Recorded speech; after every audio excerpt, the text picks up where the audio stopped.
kung hindi totoo ang mga sinasabi ko ngayon, hindi dapat tahimik si Secretary Recto at Governor Vilma tungkol sa umano'y korupsyon sa DPWH sa Batangas at ang mga aligasyon kay Kong Garjola na tinawagan ng ICI na binuo ng gobyernong ito bilang isa sa mga pinakamalaking kontraktor ng DPWH sa Kongreso. Mabuti kung ipaliwanag nila kung totoo bang malaki ang ginastos ni Garjola para sa kanilang kampanya at ano ang kapalit at kung si Garjola ay kaibigan lang ba o funder din. Speaker, I rise on a point of personal and collective privilege in response to a comment by Executive Secretary Ralph Recto. Please proceed. Thank you, Mr. Speaker. I rise on a point of personal and collective privilege matapos ako tawagin ni Executive Ralph Recto na baliw.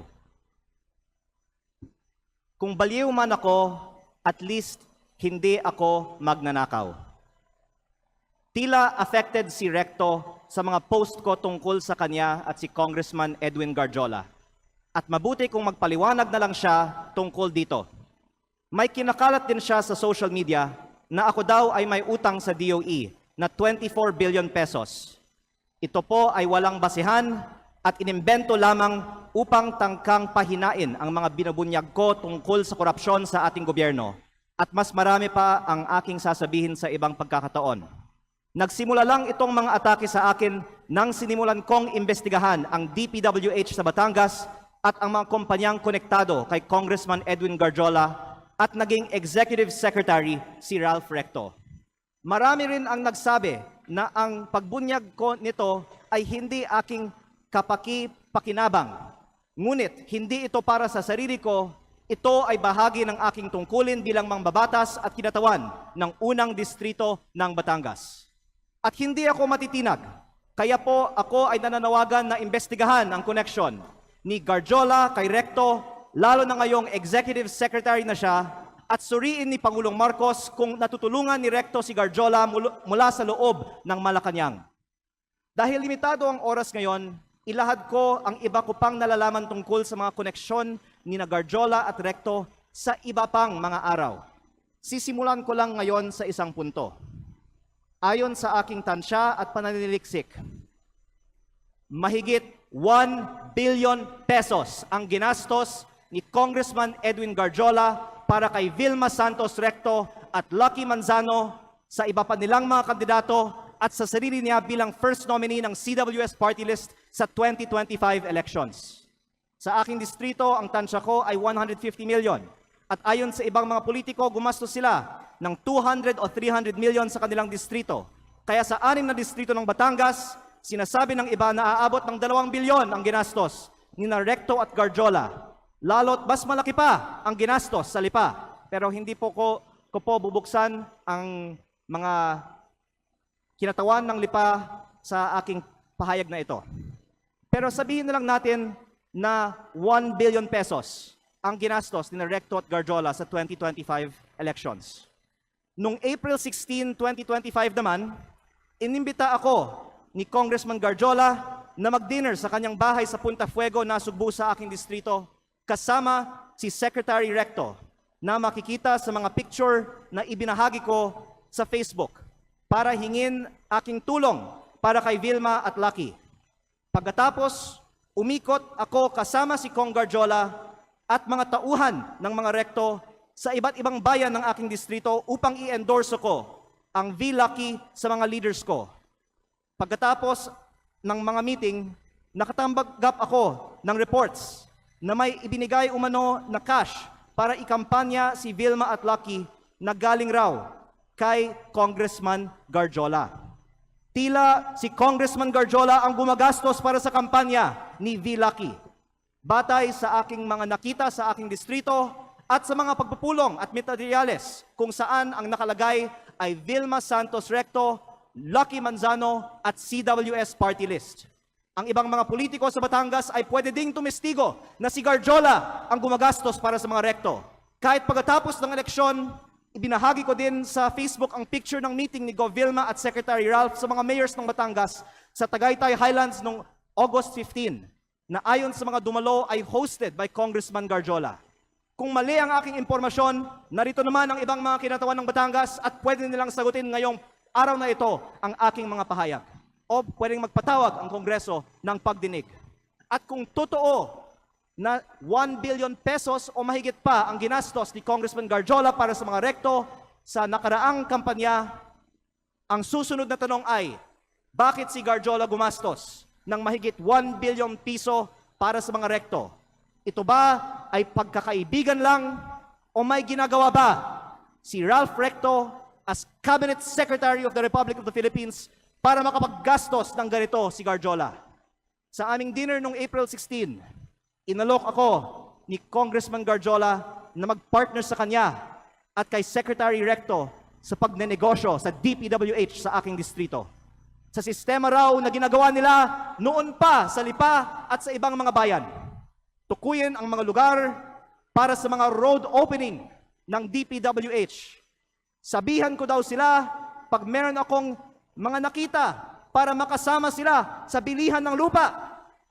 Kayang tumulong daw sa pagpondo ng mga proyekto ng DPWH si Secretary Recto dahil siya ay nasa kabinete. At si Kong Garjola din ay malakas daw sa DPWH at maaaring siya na ang bahala sa kontraktor. Sa ibang pagkakataon, ipinagmamalaki din sa akin mismo ni Secretary Recto na bago niya pinopondohan sa DPWH ang mga bypass roads sa Lipa, kinokondisyon pa niya sa mga may-ari ng lupang dadaanan na magbigay sa kanya ng parte ng lupa sa mababang presyo. At iba't ibang mga tao ay nagkwento din sa akin na gawain ni Recto ito. Kung lehitimo man ito, mabuti at maging transparent si Secretary Recto sa kanyang yaman. At kung ang ginagastos ni Kong Garjola para sa kampanya nila ay may kaugnayan sa pagiging kontraktor ni Garjola sa Batangas. At sa halip na tumigil ang mga ito matapos pumutok ang flood control investigations, mayroon bagong regional director, ang DPWH 4A na si Carolina Pastrana na dating Batangas 3rd District Engineer, ang distrito ni Congressman Garjola sa Mataas na Kahoy, Batangas, na sinabi ay pinili ni Recto dahil siya ngayon ay Executive Secretary na may hawak ng appointments sa Malacanang. Siguro naman hindi ito alam ni Pangulong Marcos, kaya inilalahad ko din ito ngayon sa Kongreso para makita ng lahat ang koneksyon ni Recto at ni Garjola at ang epekto nito para sa buong bansa. Tatalakayin ko pa sa ibang pagkakataon ang mga anomalya sa DPWH sa Batangas. Nalulungkot ako para kay Secretary Recto at Governor Vilma Santos dahil matagal na silang nasa politika na may mga pangalang inaalagaan. At ngayon pa lalabas ang mga isyong ito. Pero mas nalulungkot ako para sa Batangas at sa ating bayan dahil sa mga ginagawa ng mga pinakamataas na opisyal gamit ang pera ng bayan.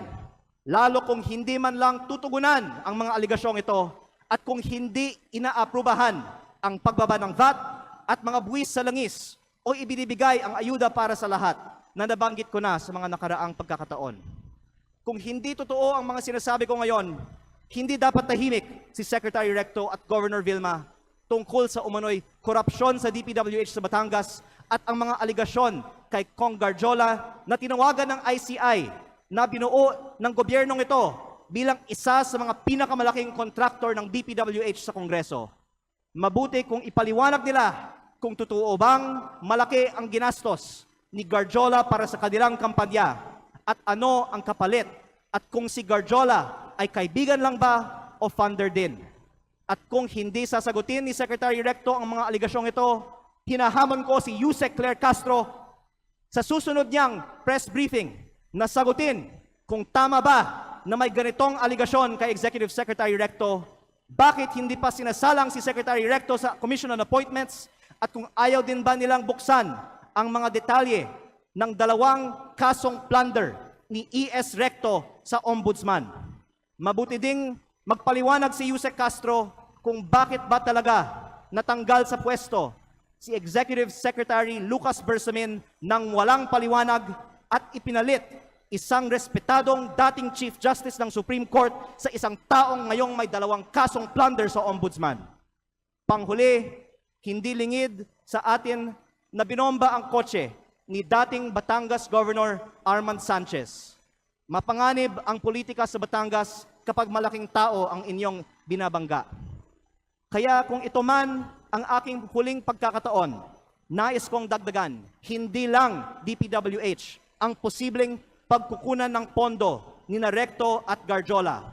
Dahil ayon sa mga politiko sa iba't ibang mga bayan ng Batangas, ang nasa likod ng STL operator ng Batangas, Refresh Gaming, ay si Recto at Garjola, na ang isang humaharap para sa kanila ay si San Juan Vice Mayor Anthony Marasigan, kahit na iba ang mga tao sa GIS ng kumpanya.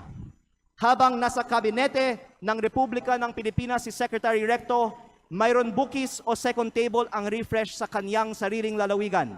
Kaya nananawagan din ako sa Kongreso na imbestigahan ang operations ng Refresh Gaming Corporation sa Batangas.